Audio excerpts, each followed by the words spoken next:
supposed to be a wonderful evening. Mary, my wife, and the love of my life, and mother to my 3 kids, suddenly collapsed during dinner and slipped into a coma.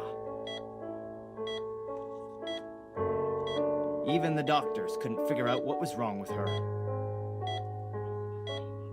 So I have decided to take things into my own hands and invented the Nanoship. Girls, we are going to save your mom.